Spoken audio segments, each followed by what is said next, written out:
Hello friends, my name is Anisha and welcome to my channel. So this video is regarding for hair care tips. सबसे पहले हम start करते हैं hair oiling से। तो curly hair care के लिए सबसे ज़्यादा इम्पॉर्टेंट होता है ऑयल्स। मीन्स जो हेयर्स को नरिश करे, अच्छे से उसको शाइन प्रोवाइड करे, उसको स्मूथ रख सके। So because curly here is all of frizziness and breakage split ends, because जो कर्ली हेयर के रूट से जो प्रोटीन मिलता है वो लेंथ तक आ ही नहीं पाता है because of this round round texture of curly hair. So oiling is very much important for curly hair. You can use only organic hair oils like coconut oil, argan oil, jojoba oil. So in most of YouTube videos, they all saying that आपको oiling सिर्फ scalp पे करनी है, hair length पे oil की ज़रूरत नहीं है. बट कर्ली हेयर में ऐसा बिल्कुल नहीं होता है. कर्ली हेयर में लेंथ पे भी एंड मोस्टली एंड्स पे, हेयर एंड्स पे आपके ऑयलिंग करना बहुत ज़्यादा इंपॉर्टेंट है, क्योंकि सबसे ज़्यादा ड्राइनेस और रफनेस वहीं पे होती है. सो ऑयलिंग से आपको ब्रेकेज में तो फ़ायदा मिलता ही है, और आपके हेयर्स जो है वो कॉम्बिंग के लिए बहुत ज़्यादा स्मूथ हो जाते हैं, तो कॉम्बिंग टाइम पे भी वो बहुत कम टूटते हैं. Then let's go to the shampoo और hair wash routine. So hair wash के लिए मैं बता दूँ कि आपको बहुत ज़्यादा हेयर वॉश करना नहीं है, क्योंकि कर्ली हेयर ऑलरेडी ड्राई होता है. अगर आप वीक में 2 बार से ज़्यादा हेयर वॉश कर रहे हैं, तो आपके हेयर फॉल स्टार्ट हो जाएँगे, और ब्रेकेज, स्प्लिट एंड्स और बहुत सारी प्रॉब्लम्स स्टार्ट हो जाएँगी, ड्राई हो जाएँगे हेयर. दैट्स व्हाई ओनली आपको मैक्सिमम से मैक्सिमम 2 बार ही हेयर वॉश करने चाहिए. कर्ली हेयर हैं अगर आपके, तो बहुत ज़्यादा वॉश करने से कर्ली हेयर से जो नेचुरल ऑयल्स होते हैं हेयर के, वो भी वॉश ऑफ हो जाते हैं, निकल जाते हैं. सो बेटर कि हम वीकली बस 2 बार ही हेयर वॉश करें कर्ली हेयर्स के लिए. Coming to the most important part, shampoo and conditioner.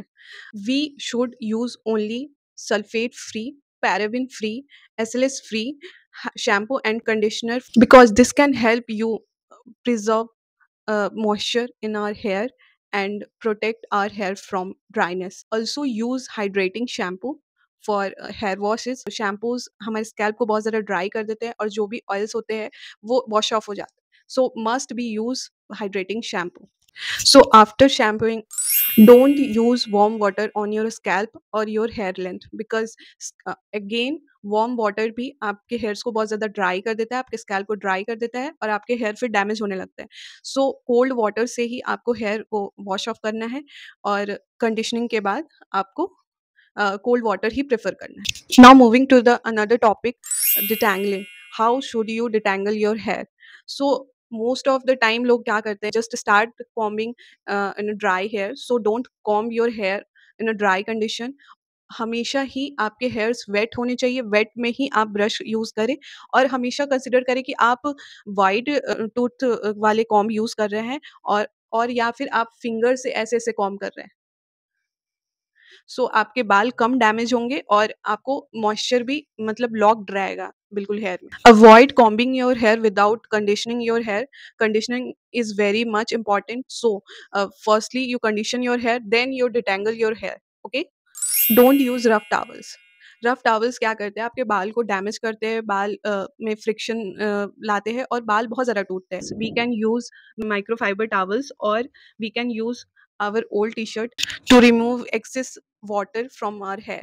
हमेशा आप अपने हेयर को एयर ड्राई ही करें, जिससे कि उसके नेचुरल शेप रिटेन रहे, और डैमेज भी बहुत कम हो हेयर्स को. और अगर आप कोई भी ब्लो ड्रायर यूज़ करते हैं, तो उसको बिल्कुल मिनिमम हीट पे ट्राई करें, जिससे कि आपके बाल बहुत कम डैमेज हो. Don't forget to use leave in conditioner और ऑयल आफ्टर वॉश, बिकॉज आप कोई भी लिव इन कंडीशनर और ऑयल अगर आप अपने हेयर पे अप्लाई नहीं करते हैं, तो आपके बाल बहुत ज़्यादा फ्रीजी और बहुत ज़्यादा ही टूटेंगे, और उसमें बिल्कुल भी मॉइस्चर नहीं होगा.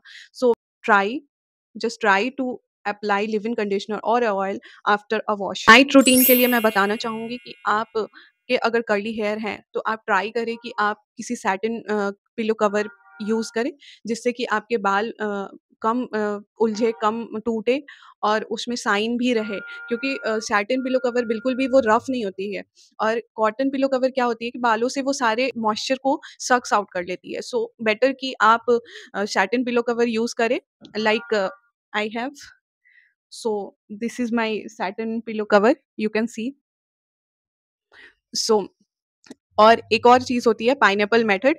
तो अगर आपके पास पिलो कवर नहीं है, तो पाइनएप्पल मेथड में ये होता है कि आप अपने बाल को पूरा एक लूज़ पोनीटेल करके आपके यहाँ पे टॉप ऑन हेड पे करके उसको सैटिन रबर बैंड से बाँध दें, जिससे कि आपको कम ब्रेकेज हो आपके हेयर्स में।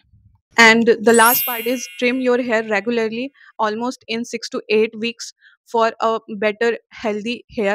Because आप अगर ट्रिम नहीं करेंगे आप अपने हेयर्स को, तो वो नीचे से बिल्कुल ड्राई रहते हैं, तो स्प्लिट एंड्स होंगे, ब्रेकेज होंगे।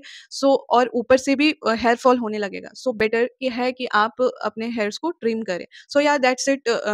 अगर आपको ये वीडियो इन्फॉर्मेटिव लगी और मेरी वीडियो से आपको कुछ हेल्प मिला, तो please like share and subscribe my channel. Tata, bye bye.